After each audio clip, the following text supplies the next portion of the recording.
Hello, hello. My name is Kayci Baldwin. I am with Ruckus, and I am here with Bob Gower, who is an author, speaker, and consultant who helps leaders align their teams and is going to talk to us a little bit today about ethical leadership in the modern world and the ways that we can all level up as leaders, both current and future.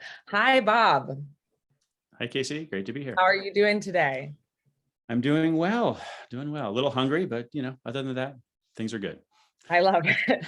Well, hopefully we can power through these questions and then get you something to eat. I'm excited to learn from you today. I think that your expertise from the time that we've gotten to connect previously is something that we can really all benefit from, whether we're managing up or managing down future leaders or leaders of today. I think that there is so much wisdom to be gained from you. So I'm excited to dive in. Great. Let's go. Amazing. So as an author and a consultant and a team coach who has dedicated their career to helping leaders align their teams on all levels, what is one of the biggest mistakes that you see leaders make? So many, and I've made them all myself. But I think like the biggest mistake that leaders make is to discount the emotional part of leadership. And also, well, actually, let me explain it this way. So I think we often think of great leaders. And so Steve Jobs always gets held up, right? So everybody seems to want to lead like Steve Jobs to the point where you have Elizabeth Holmes from Theranos like dressing like him.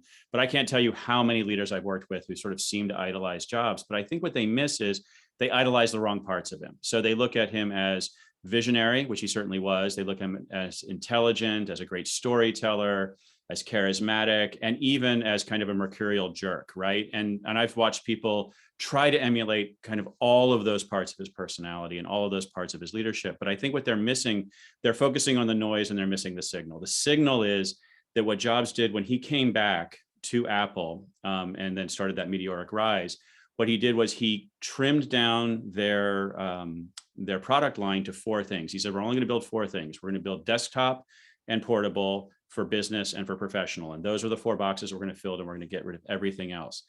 That ability to get a team to focus on what was important and to cut out what was not important, I would say is arguably his genius. Now, he also had the genius and the visionary genius of being able to determine what those 4 boxes should be.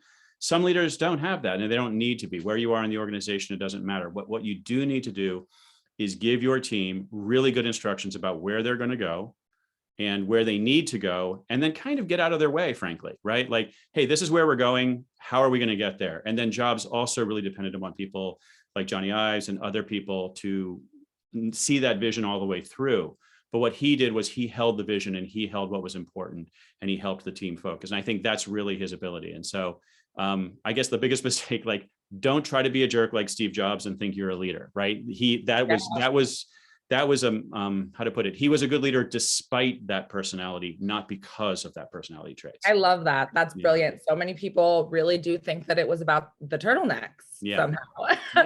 And I love the way that you connect. And there's a benefit to wearing the same thing every day. Sure. Like, simplify your wardrobe if you don't want to think about it. Obama did that too. I mean, lots of people do that, but you don't have to wear black turtlenecks. You wear what makes you comfortable. What makes you happy.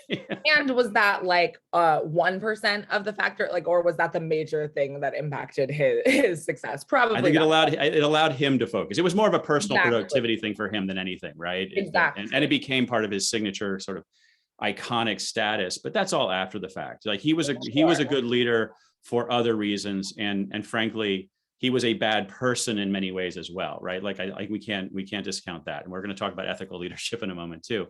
So I know people that work for Steve. Yeah. And he was a problematic character, but he also arguably did great things. And I think leaders, we really need to tease out what's important, what's not important.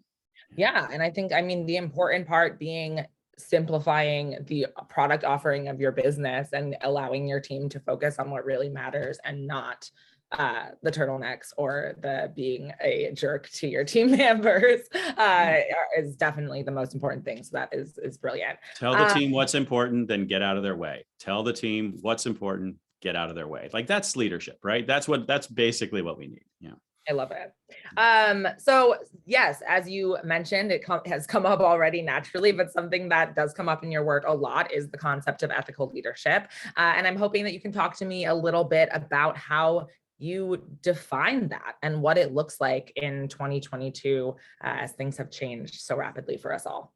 Yeah. So I think, so I come out of my background is partially, my MBA was focused on sustainability. So we were obviously looking at the sort of the social as well as the environmental performance of organizations, and how can we use them? How can we use capitalism to create a better world? That was a lot of what we were trying to address. And so I care a lot about the environmental impact that organizations make. I care a lot about the social impact that organizations make. But I think a lot of that then, as you point out, like, it comes back to the leader. It comes back to the sort of the moral and the ethical stance that leaders have. When you look at, I also have a background in philosophy. That was what my undergrad was in. And so when you look at moral philosophy traditions, there's sort of three major traditions in the West, and lots of other traditions, and coming from lots of other cultures. But the one tradition I want to talk about today, because I can't go into the whole thing, is what came from Immanuel Kant, writing in the 18th century. And it's a tradition called deontology, which, if you want to sound fancy at a cocktail party, feel free to borrow that word, deontology. But really what he's talking about is that there are certain rules and certain ways of discerning what rules are that cut across any situation. And so he called these the categorical imperatives. And there are two formulations of the categorical imperative that I think are really, really important when we think about leadership. One is essentially asking the question of, what if everybody did this? What if everybody behaved the way that I'm behaving right now? Would that create a better world, or would that create a worse world? And what I notice is that a lot of leaders, they'll create one set of rules for themselves and one set of rules for everybody else, right? They'll cut in line, or they'll actually lie frequently. Like, you actually see, there's actually been some good research done about this, that people apply sort of a different moral framework at work because it's expedient, or because it's effective, because it creates the impact that they're trying to create in the world, that they would never dream of doing in their personal life. They would never dream of lying to their spouse, or lying to their, these are people who go to church. These are people who see themselves as great moral and ethical people. And yet at work, they're really, especially when things get litigious, right, that they'll start like sort of creating this sort of different set of rules, or this different persona at work. And I think that's really important, because we need to, like, are you behaving at work the way you would behave with someone you love, someone you care about, someone in your family, someone whose well-being you really care about? I think that's really important. Yeah. And the second formulation of the categorical imperative, which I think is especially important, is that, so the way Kant put it is that we should always think of other people never as means to an end, but we need to think of them as ends in and of themselves, including ourselves. And so when we think about our teammates, when we think about the people that we work with, while yes, we are all trying to do something together, we are all means to an end, we are also ends in ourselves. And I think Laszlo Bock, who is the great sort of HR, he was the sort of founding HR at Google. He's written some wonderful books, and he runs a consultancy now. He's like, basically, we need to treat people as if they're people, right? At the end of the day, treat people as if they're people. Give them the respect, give them a degree of autonomy, give them a degree of sort of choice about how they live their lives, and also recognize that they are not just a utility to your business, but that they have other lives. They have communities, they have families, they have other ambitions. They may, their job with you may actually not be the most important thing in their life. They may have a hobby, or they may have sort of nonprofit work or other work that they do, which actually is more important than what they're doing at your job. And that's totally fine. That's completely fine. This idea that we have to make work the be all and end all, and you have to be 100% in, that's what cults do, right? That's how we end up with WeWork. That's how we end up with Theranos. That's how we end up with these really toxic, it's how we end up with Enron. We end up with these very toxic organizations because people are like, they're trying to get all of their needs met at work.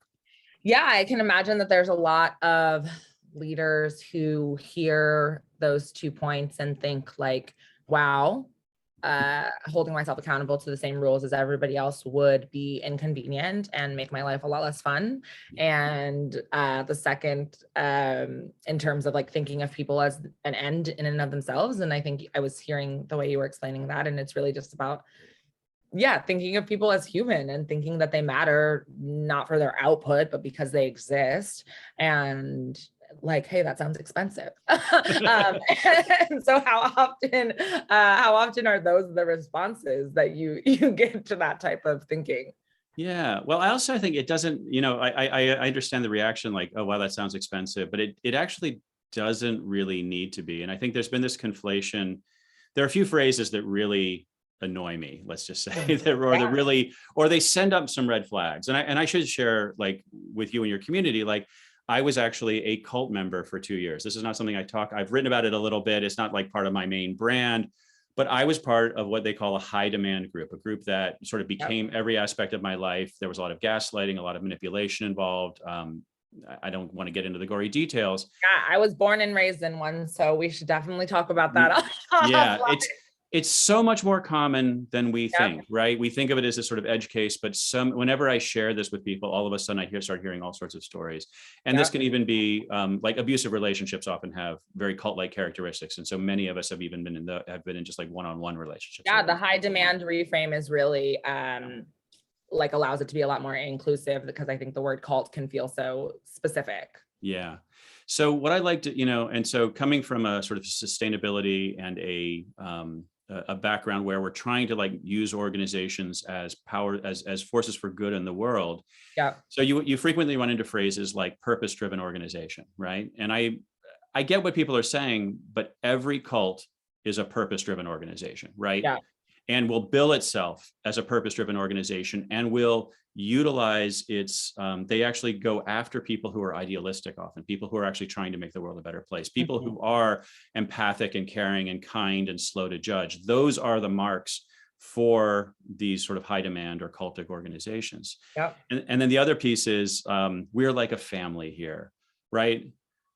How like that's also like cult language, right? Like we're the family, we are your family. And again, this idea, this conflation that we are going to be everything to you. We're going to provide you not only the security of a paycheck, but we're also going to provide you a sense of sort of status and social status and significance, which everybody which is a core psychological need for humans. And we're also going to give your life a sense of meaning and purpose, right? We're going to give you all three. These are like very core psychological needs that humans have. And they don't need to all be met in the same place, right? If you're, like you can take a job and only use it to meet your security. Of course, you want people to say good job and all of that, but you can get your core sense of significance from your community work, from your family, from so many more things in life than your job. And I think, so what I see organizations need to do is we need to get a lot better. Actually, Cal Newport puts it really well. Cal Newport's he's the writer he wrote, what did he write? Deep Work and The End of Email, and he writes for the New Yorker. And he talks about this need to structure knowledge work more effectively. So knowledge work being like what most of us do, most of the people listening to this, where you're on email and Zoom all day, right? That's knowledge work, right? Like I don't know what you're doing, but if your day is taken up with meetings and emails, then you're most likely a knowledge worker. And knowledge work tends to be poorly structured. When we were in the office, we used time in the office as a proxy for productivity, right? So you come to the office, if you're at the office 9 to 5 or 9 to 8, then you're productive, right? That was sort of, and these businesses are run in these very ad hoc, very unstructured kind of ways. But if we get much better, and this is what I work with teams on often, if we get much better at structuring our work, then we can understand like, okay, this is the piece that you're responsible for. And when it's done, your time is your own. You can go off and do whatever you want to. This idea of 9 to 5, that's a holdover from the industrial age. It's really unnecessary. And I think in the next decade or so, we're going to see, especially, kind of fueled by the pandemic and this now hybrid work or remote first work, which I think is going to become the norm in the next decade, that we're going to see a lot more innovation in terms of like how we structure our work. Exciting. Yeah, I hope. Amazing. Well, if you could ask one question to determine what type of leader someone is, what would that question be, and who would you ask it to? So you don't have to ask it to the leader themselves. Yeah, it's such a great question. I love this, and thank you for sharing it with me ahead of time, because you gave me a chance to think about it. Because it's for sure. It's hard. It's hard to think about like what's that one question. And so one, I would not ask the leader themselves, because I think, leaders tend to be performative, or they tend to be, leaders are where they are often because they're very charismatic and they're very good at spin, right? So I don't, when I first started interviewing people to work with, I often take everything they say, everything, especially if they're talking about themselves, with a grain of salt. But I think the question that's really interesting is I would ask a variety of people around that person, especially people of low status and who really have not, who this person has no material stake in impressing, right? They don't have any money, they don't have any status to confer. Maybe, they don't find the people they don't find attractive, like all of the reasons that we might spin our personality up or Yeah. become a different person in order to impress somebody. So I would especially ask these people, servers, like the last person that was their server at a restaurant.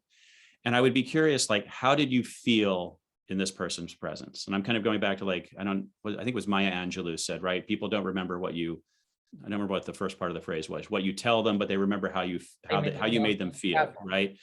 And I would ask, how do you feel in their presence? And specifically, how do you feel about yourself in their presence? Do you feel smart? Do you feel valuable? Do you feel important? Do you feel good? Or do you feel scared? Do you feel undervalued? Do you feel put down, right? How do you feel in this person's presence? And this is especially important to ask, again, of people who have nothing to offer this person, because that is where people that exhibit narcissistic tendencies, psychopathic tendencies, Machiavellian tendencies, which we kind of call the dark triad of personality traits, those people tend to be very, very good at managing their personality, managing their perception with the people that they're trying to convince. Going back to the cult stuff, right? Cult leaders do this all the time. Yeah. But it's the people that have nothing to offer them where they will let their mask down. And so those are the people that I want to talk to. I love it.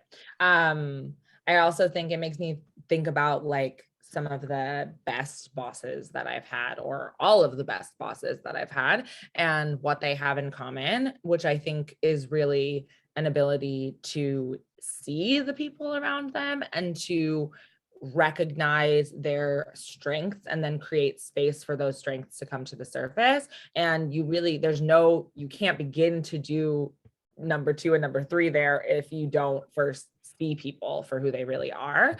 And I love what you said about really, I think it's all about treating people with respect and not seeing them as like an insignificant nothing that you're passing on the street or that's bringing you your meal, but instead actually seeing people as like the treasures that they are individually.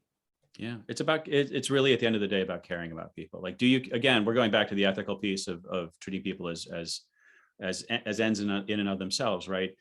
Do I honor this? Do I care about this person beyond their utility to me? Right? Like that. I think that's what I look for in leaders, because I think the best leaders that I've ever worked with, the only leaders that I want to work with now, yes, of course, they care about what they're trying to do as a company, but they also care about their people beyond their utility to that vision and to that company. Definitely. I think they're also usually invested. I mean, it's kind of what you were saying, but to just like further connect that dot, I think they're invested in a lot of their people, even in their careers beyond the current company. Even when you don't work for me anymore, I still want you to be successful. I still want you to be able to not only talk about this place as someplace you enjoyed working, but also being able to use like the things that I taught you and the things that you learned while you were here to go and do something else great that will build your legacy. Yeah, about 15 years ago, I was hired at a company as a consultant. I was a road consultant, right? I was flying around the country, kind of like managing these large digital transformations. But the CEO of the company, which was a tooling company, and I was just part of this very small arm of it, he sat me down and he said, "Look, I know that you're not going to stay here for your entire career." And like, I don't even know what he said after that. Like, I'm just even filled with emotion, just like hearing that from my boss was like, oh my gosh, you're right. And I don't have to pretend that I'm not, that this is my entire life, which is kind of what all my other bosses had either directly or indirectly asked of me. And the fact that he called that out and he's like, you're not going to be here forever. We want this to be beneficial, this relationship to be beneficial to you. We also want it to be beneficial to us. And let's make sure that we continue to have that conversation, and my door is open to have that conversation. And I still like, that still echoes in my head as one of the most effective leadership conversations I've ever had. I had with a leader. Yeah, I had a boss who once, I think it was about the year mark, he was like, when I first hired you, my hope was to get 2 good years from you. and then to be able to set you like off for whatever it is that you're going to do next. And it was such a freeing and empowering moment to know, I think, because I mean, it makes you feel, at least for me, I think it also made me feel that much more valued, that even for 2 years, that felt like a worthwhile investment for that company. And again, it does really make you feel seen, and it makes you want to do great work for the team that you're on. And I think, frankly, leaders really need to get on board with this. What we've seen with the Great Resignation, I think one of the things that's driving it, there's so many pieces driving this thing that we're calling the Great Resignation. But one of the things is that the stigma of job quitting, it's been lessening for years. I mean, the dot-com boom kind of started it all, where, getting laid off and changing jobs was becoming a mark of honor, at least in that sector. But now it's spread to almost all sectors. And so recruiters no longer look at, oh, you've changed jobs 3 times in the last 8 years. Now that's a black mark on your resume. In my dad's era, that made you almost unemployable. In our era, it just makes you normal, right? And so I think, absolutely, and I think employers really need to remember that. Yeah, no, it's crazy to think about how quickly the culture around that has changed. Yeah. So to that end, I think as people are looking to build and retain teams, what is the biggest piece of advice that you would give founders who are looking to build out an executive team with like strong culture defining leaders so that they can build a team that will stay? Yeah. So I think, I appreciate that. Yeah. So I think we're talking about a couple of things that are related, right? So on the one hand, it's sort of like, how do we retain talent overall in our company? But then also, how do we build out that leadership team? And those things are really tightly coupled and tightly related. And so my work, so I do 2 kinds of work right now, mostly. One piece of work I do is leadership team development. So I help leadership teams really develop sort of both the culture as well as the operational frameworks to keep them both efficient and engaged, right? And that's really challenging on a leadership team often, because often they do not have shared work. And often people on leadership teams think of themselves as mini CEOs or mini leaders. Like many people on leadership teams got to where they got by sort of charging forward and often not playing well with others. But on leadership teams, they really have to play well with others.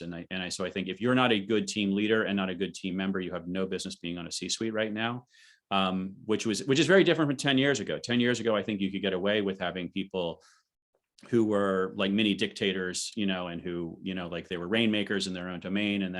And so the leadership team just met, once a quarter to sort of make some vague plans and things. And just don't put that one next to that one. Yeah, exactly. So, so what I do when I take over teams is so first thing I do, frankly, you can actually see my book is over there on that shoulder, my book behind me. So there's a framework that I use, and the framework I created was to help a group of people.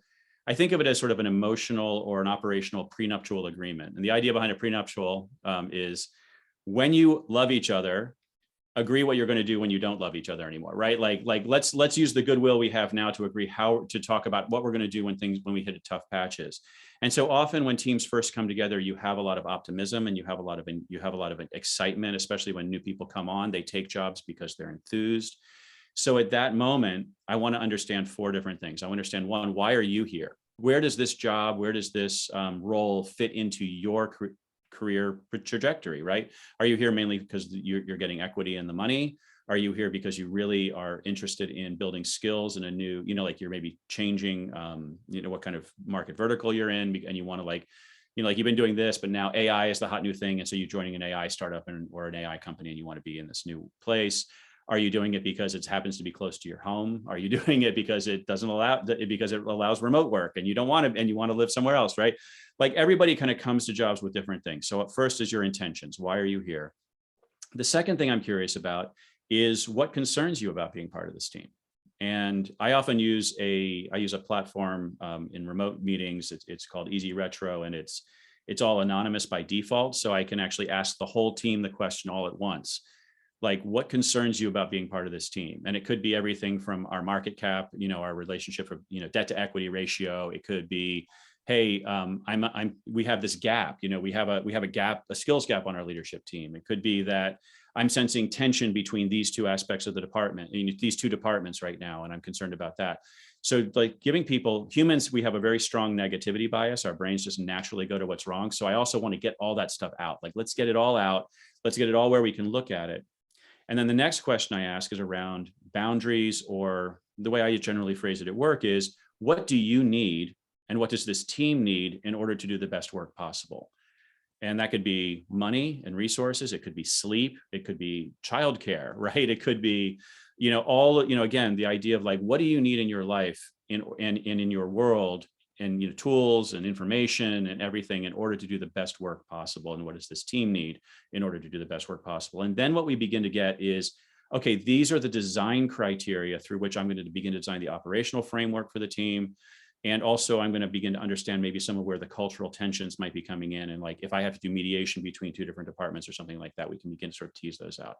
And then the final question I end with is, if this goes exceptionally well, and it's 2 years from now, I always use like 1 to 2 years because life's moving fast right now. And this has gone exceptionally well, what will be true for the world, for our customer, for you, for me personally, and what this does is it does two things. One is it continues the design criteria. It kind of takes that intentions conversation and makes it a little more real. But two, it also puts people I'm almost giving a post-hypnotic suggestion, right? Like I'm getting people to assume that things will go well, and neurologically, physiologically, mentally kind of like put themselves in that space in the future where things have gone well. And ending the conversation there generally leaves people in a pretty good mood, because we've been through some tough stuff to get there, right? So that's the conversation that I have.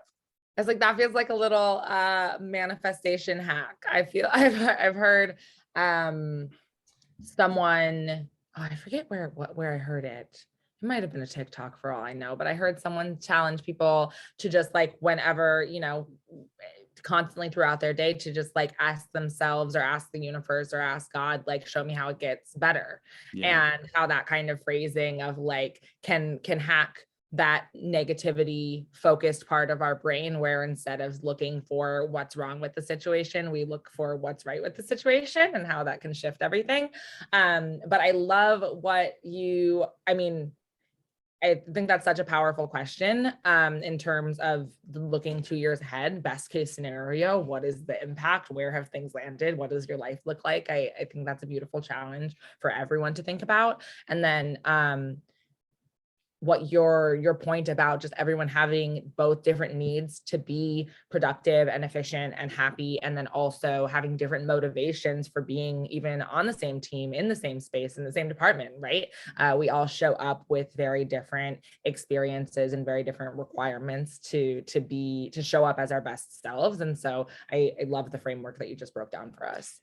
Yeah, I mean, people can be doing the same thing for wildly different reasons, and that's okay. We don't all have to be doing things for, in order to be productive, in order to be successful, we do not have to have the same reasons, but we, I think, do have to have some sensitivity towards each other and each other's reasons. We have to build, so good culture is actually built out of what social psychologists would call high context relationships, where we begin to understand each other. We develop kind of an internal language. We understand, because things can be so nuanced. So we understand, so people can use words in subtly different ways. And then that can lead to wild, even like things like ROI, like what is return on investment in this scenario, can have wildly different meanings. And so what you need from leadership teams is develop this kind of shorthand. The other thing I wanted to say is that when it comes to sort of retaining talent overall inside of organizations, is that people do not leave, culture. Organizations, large organizations don't have cultures in the sense they do have, there is sort of a larger sort of sense of culture. But when most people are describing culture, they're describing their day-to-day experience with the group, the people that they work with. People don't quit because of the CEO, they quit because of their direct manager, right? That's, if things feel toxic at work, it feels toxic because of their teammates and the direct manager. It doesn't feel toxic because of the CEO necessarily. CEO may be, 3 stages, out, responsible for that. But at the same time, we need, but also I've worked with companies where you have great CEOs and sort of a layer of kind of like either incompetent or kind of toxic people that sort of making life miserable for everybody else. And so what I think is really important that organizations need to do, and actually this is why this one of the main things I do is I teach a class on this for new leaders, because this happened to me so many times. I started off life as a designer, and then I get promoted to leading designers, and I'd be like, okay, I can do that because I'm a great designer, but no, I can't do that. It's an entirely different skill set. Yep. Team leadership is an entirely different skill set. And it's not that you need to leave your old sort of technical skill behind in order to lead. It's probably necessary. It's important to have some technical or some understanding of what the team is doing, but you actually need to have a whole different set of skills. It's not that hard. It's really not that hard to become a team leader, but you do need to like break it down and understand it. And that's where I also spend a lot of my time. And I think that to me is how you create a great culture inside of an organization, is by creating great team leaders and great managers, middle managers, essentially. Amazing. So what are some practical steps in a case where you join a team as a leader and are inheriting an existing team where the culture wasn't great? What are some steps that you can take as a new leader to improve upon some inherited team dysfunctions? Well, I think every time there's a change on a team is an opportunity for things to change, right? Like, and I think so. If you're familiar with there's sort of 4 stages in team development that we talk about. Tuckman is the Tuckman model. Sorry, I couldn't think of the person who came up with it, but it's forming, storming, norming, and performing, right? So the idea is that you get the group of people together. That's the forming part. The storming part is actually really valuable when people kind of like, because it's like we're rubbing off our sort of sharp edges on each other. We're trying to figure out how to work together. We're trying to figure out how to manage, introverts and extroverts, or what, personality differences and skill set differences, and maybe even, people from wildly different backgrounds, right? This is one of the big challenges, I think, of diversity and inclusion efforts, is that when if you have a bunch of people who all went to Stanford, they're all going to kind of see the world in the same way. Much easier to create a team. And then you create this like weird homogenous team that's not going to be very innovative often and not going to be very good. So what you need actually is friction. You need people to kind of rub up against each other and come in with some sharp elbows. That's really, really valuable to a team. But people who are used to working with people who always look like each themselves, like they start to say, oh, this person is coming in and causing trouble. This different person is coming in and causing trouble. And I want to tell you that's a feature, not a bug, right? We need this sort of storm, but we also need to then eventually develop some norms, right? We need to develop like, okay, this is how we make decisions. This is how we plan work. This is how we track progress. This is how we deal with conflict. So we begin to develop norms, and only then can we start performing. So when you come into a team, every time there's a change on a team, the team is going to regress a layer or two, right? So you're going to have to go back through those layers. If the team has changed a lot, it may go fairly quickly, or it may go fairly slow. So if I'm coming in as a new leader, again, first thing I'm going to do is do the conversation in the book. What are your intentions, your concerns, your boundaries, and your dreams? That helps me understand the lay of the land. I might have a lot of one-on-one conversations with people to try to get to know them as people. So you're coming in as a new leader and you're sitting down with every person on your team and having that conversation. 100%. Both ways? Yeah, you have to build an individual relationship with the people, and you also have to build a group relationship with people. For sure. If you skip over either of those, you're going to run into trouble. So I see a lot of leaders who will only meet with people individually, but rarely will they bring the team together. And then so you end up with he said, she said, and you're kind of you become like the bottleneck to every decision and every piece. Or people that only like bring everybody together for like group brainstorming sessions, but don't have personal relationships with people. And then often like group meetings become, everybody's watching the leader think, right? People are just like sitting there waiting for instructions, and, this could have been an email, that kind of meeting starts to happen. So you actually have to build strong relationships with each individual, especially the individuals. What was it that Lincoln said? He's like, I don't like that person very much. I should get to know him better. Especially the people that rub you the wrong way, especially the people, and this is always still, even today, still a challenge for me sometimes, but the people that kind of like make you feel uncomfortable, you need to get to know that person. Mm-hmm. The other thing you're testing for, again, going back to the ethics and sort of these character traits, is again, I'm beginning to listen to, if I'm triangulating and everybody is saying this person's a jerk, well, that person might actually be a jerk, and I might actually need to get that person out, because the aphorism or whatever is that one bad apple spoils the bunch, or makes it rotten. It's not like, oh, that's just a few bad apples and dismissive, right? That's often the way it seems to be used today. But we forget that one jerk can really destroy the team. And so I need to like understand like what is wrong with this team. And it could be the outgoing leader was the problem and now we're all great, right? You know, like, so now I have something to work with. Or it could be that the outgoing leader was a really empathic and great leader and they were the one keeping the peace. And now everybody's jockeying for position and all that sort of, like, I have to understand what that dysfunction is. And then the other piece is I just need to, again, build some operational cadence. You know, I want to make sure that we're meeting on a regular basis rather than only meeting when there's an emergency. I want to make sure that we understand how success is measured, that we're tracking progress, that we have a dashboard. There's a lot of like sort of basic block and tackle operational stuff that needs to be handled. But if the cultural piece is rotten, it's going to make the operational stuff rotten as well. Likewise, bad operations, like sometimes I'll identify that like this particular tool is a pain, sorry, my language, but a pain in the ass for everybody. Like, no, everybody hates this tool. So I can actually have a big win by saying, okay, we're gonna get rid of that tool and we're gonna do this other thing, right? Like, and so I actually wanna also I wanna have a few quick wins when I come in with a team as well, because that's important, because people do come in often to a new leader with a lot of hope. And if you sort of like don't do anything for a few months, you might, you know, they might lose hope.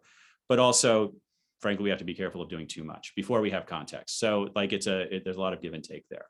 Absolutely. It's crazy how many jobs are really, really empowered by the simple skill of being a good listener. Yeah. I think that's so, it's funny how often in my conversations with people I hear like, no, if you really ask people and then listen to the answers and they'll tell you. But I have learned so much from you in this conversation. Thank you so much for breaking it all down and for sharing your wisdom with us. And yeah, I don't know if there's anything else that you would like to share, but this has been absolutely wonderful. No, this has been great. Thanks so much. Thank you for the time, Bob.